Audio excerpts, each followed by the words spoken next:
Hi guys, happy Sunday. I hope everybody's having a great day. It's a beautiful day.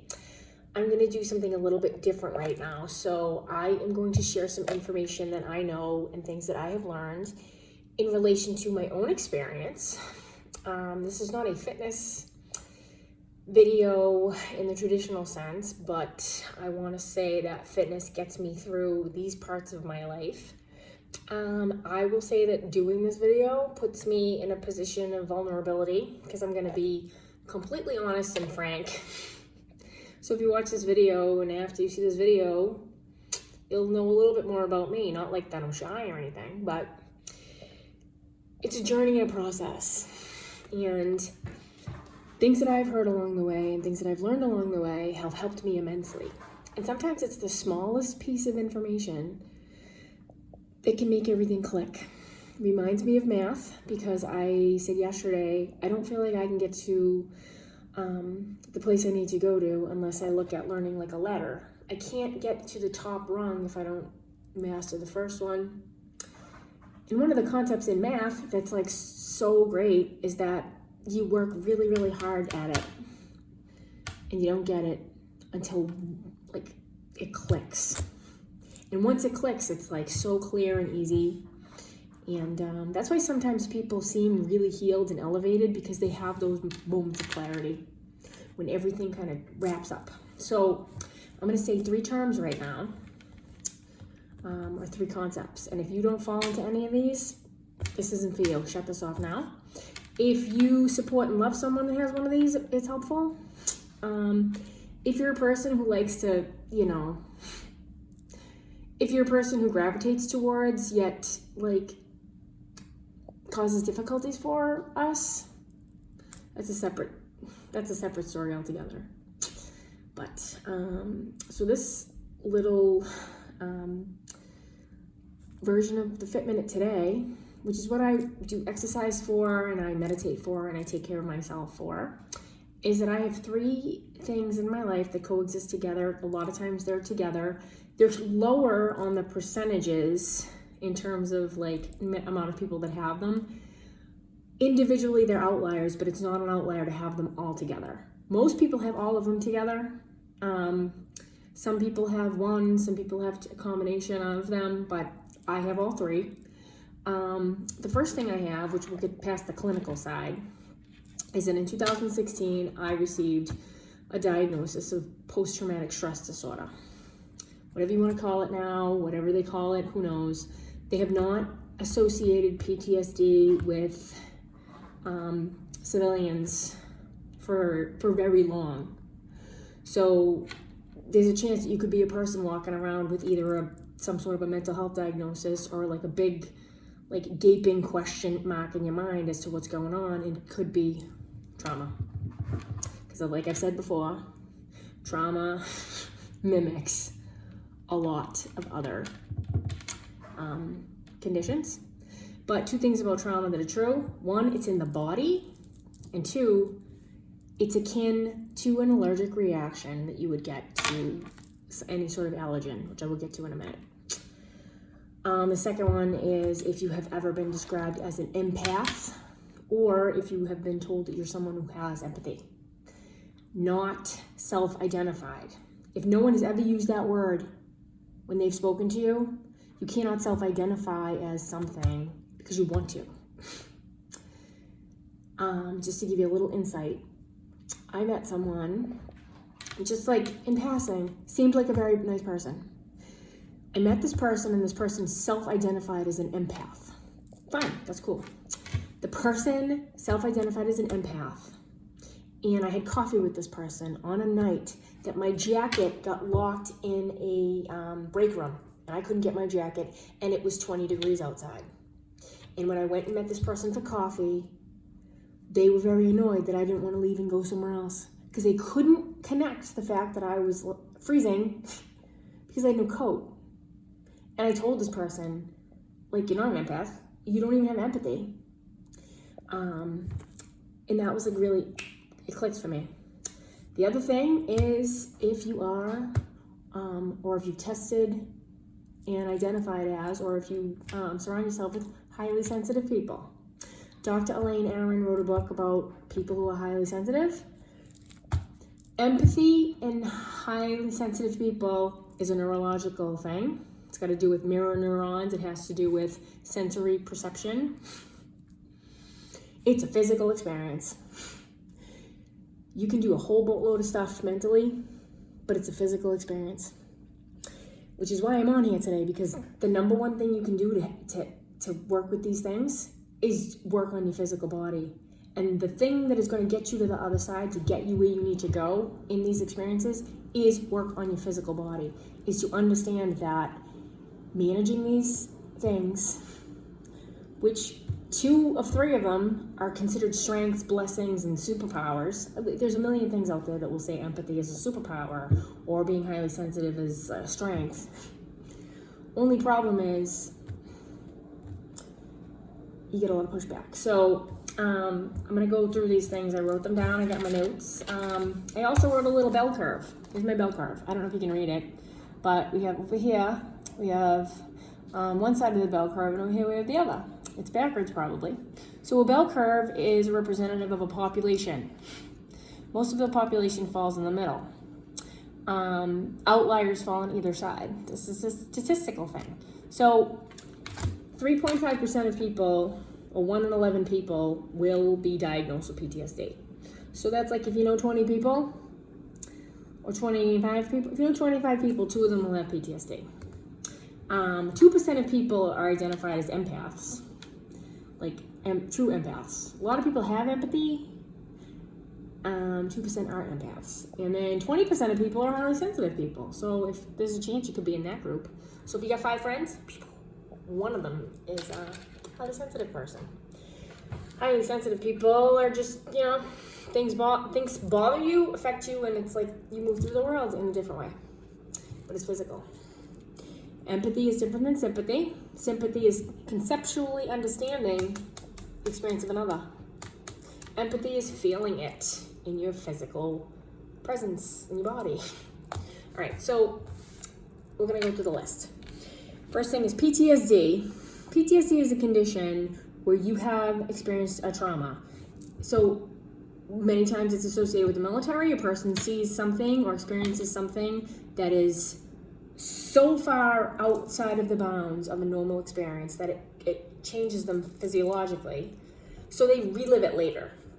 But it happens with domestic violence and sexual assault, or any sort of violence, and it also happens by proxy. So if you are the child of a parent who abuses the other parent, you could have that too. Or you could have it from, you could get it and you could experience it.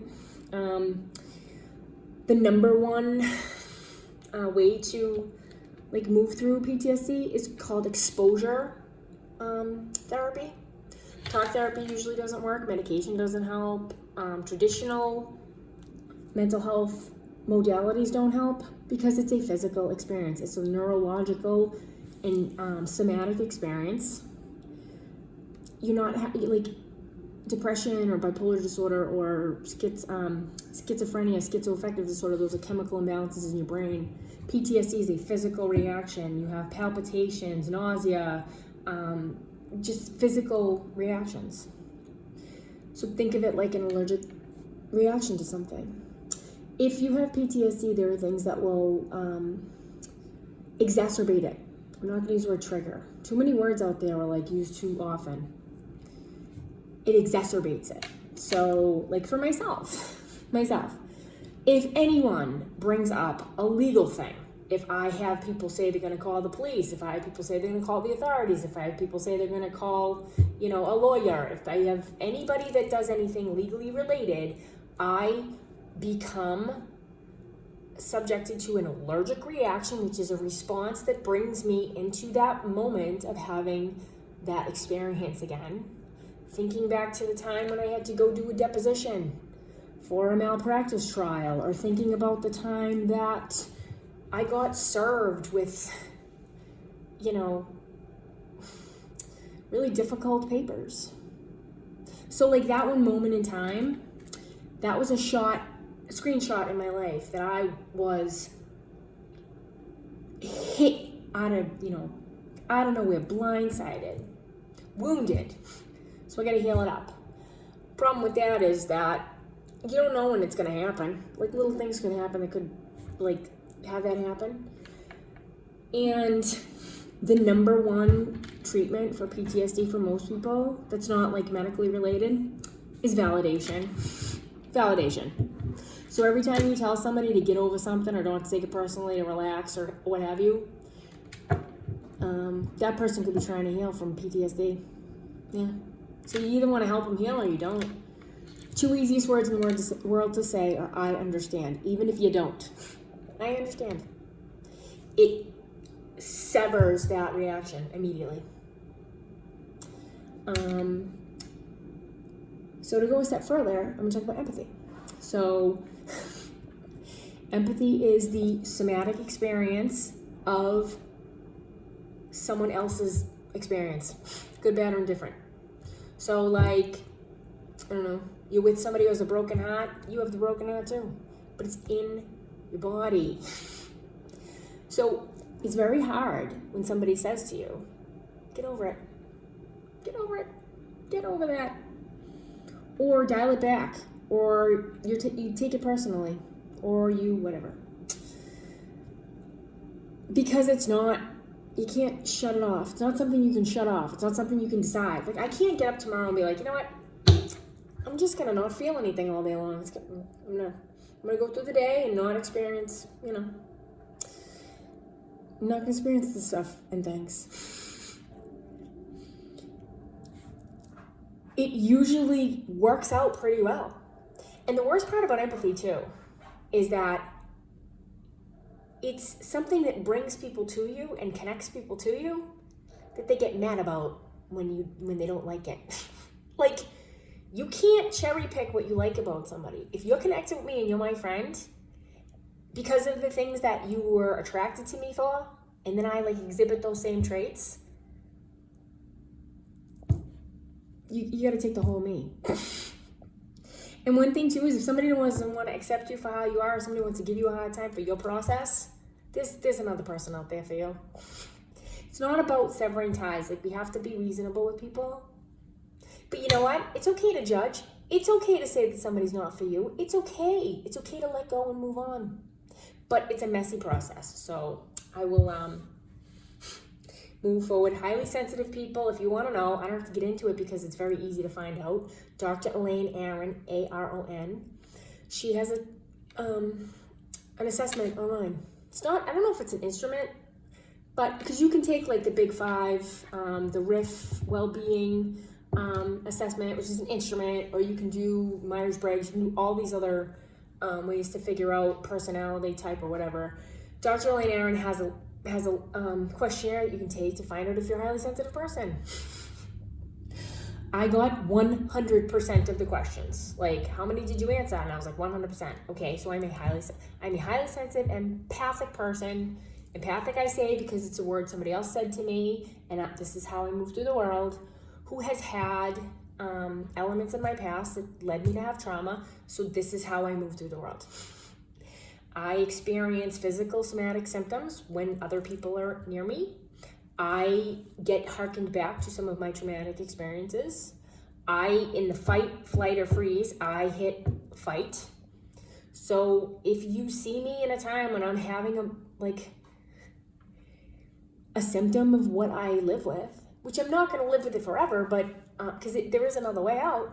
But if you see me doing something that seems out of the ordinary, you can't tell me to think myself out of it. If you see somebody having problem with their diabetes, are you going to tell themselves to just think about that sugar? Tell that sugar to stop doing what it's doing. Whoa. Tell that, like, you have to think about it that way. This is a physical condition that I'm working with, and many of us are working with. You have a choice. But I'll tell you what, if you want to go to your loved one or your friend and go at them, if you want to go at it like you want to win an argument or you want to, like, be right, you destroy your relationships. That's it. You destroy them. They'll go away. Every time you have to be right in a situation, especially with somebody that you don't have full knowledge of, you destroy that relationship, because relationships don't die in one day, they die over time. So a lot of this is difficult because, like, the average person in the middle right there, average person, it's not a problem. It's only a problem when it's like annoying or people have stuff going on.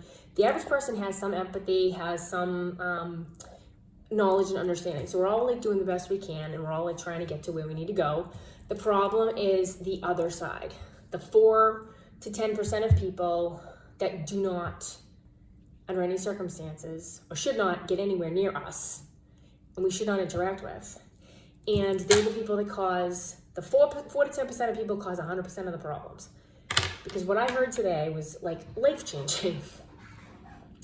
Toxic people do not take no for an answer. They don't. So all of this talk about boundaries and all of this talk about no's and all of this talk about all that stuff, like, should go out the window, because we're dealing with people that don't take no for an answer. I am only as good as my ability to ward off people. So I have a really good example of this. Because one of the problems that we have, let me take my glasses up. I think I did everything. Let me look at my list. Okay, one of the problems that we have is that those of us who are this way have a very clearly defined value system and way that we set boundaries. But the difference is that we are so sensitive that we don't want you to be affected by our behavior. So we're polite, we're demure, we use language to convey what we need to convey in a soft way. So you could, if you ask me to go out, would you like to go out? I could say no. But that's not how I operate. I will say, thank you for the invitation, I really don't have time. I will say no in a flowery, kind way. That's the same, it's the same thing. So there's more than one way to say something. People don't take no for an answer. So it's, you know, the onus has always been on us. You have to say no, you have to set boundaries, you have to see red flags, you have to. The problem is many times the red flags are not there.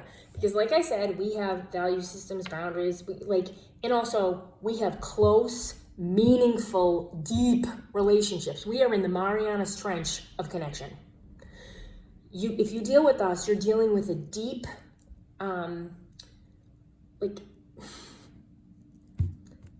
we're the deep thinkers, we're the deep feelers. Like, that's part of who we are.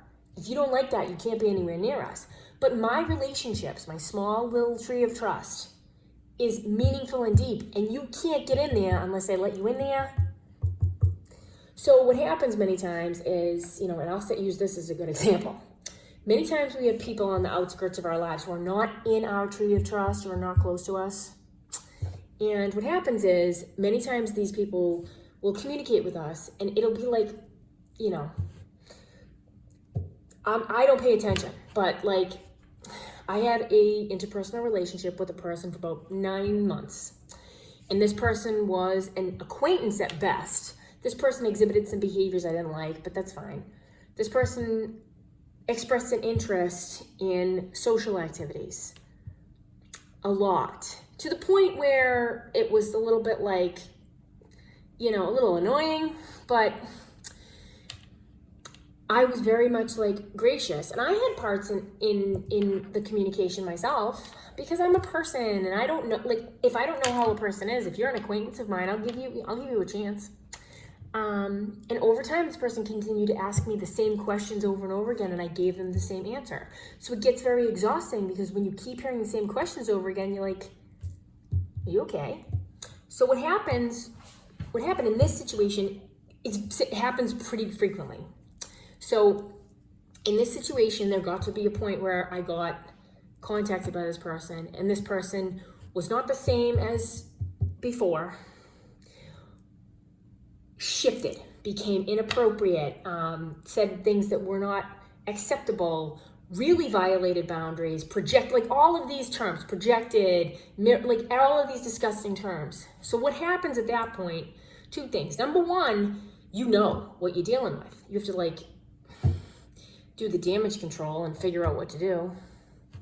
And number 2, unfortunately, because these people don't take no for an answer, that no 9 months later is a lot different than the initial no. But the person has no value in your life and it's not important to you. So it's not like a part of your life. So it's like frustrating, which is why it becomes messy and really tough, which is why someone like myself, I've had a lot of circumstances in my life where things come to a head, and one of my defaults as I go into this, like earlier I said, the court stuff makes me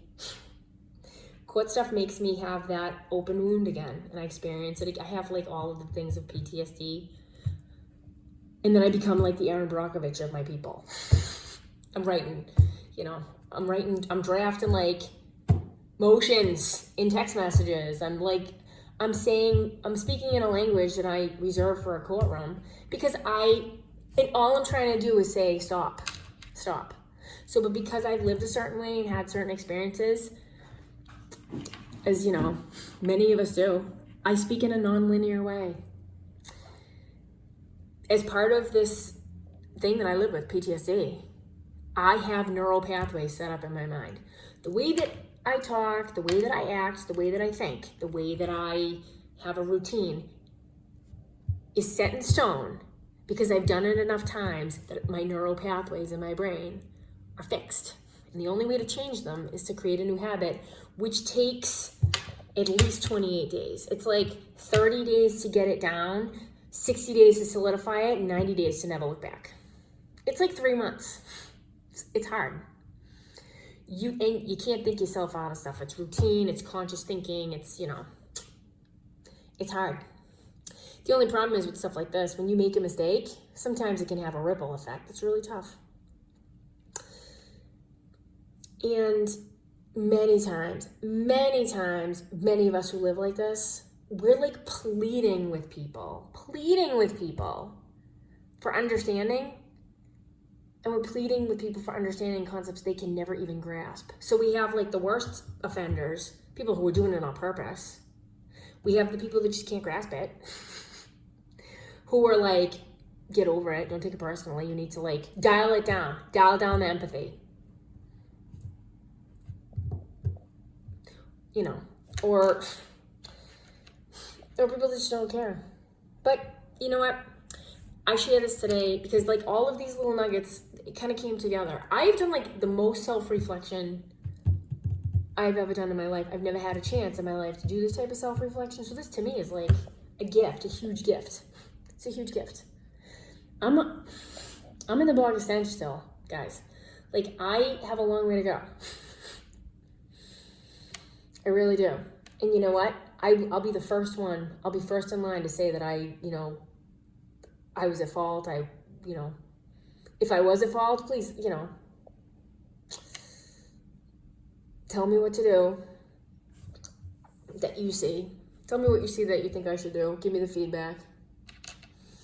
You can't learn. And you can't learn if you don't have all the information. That's why in today's society, it's really hard because people literally disappear. They disappear.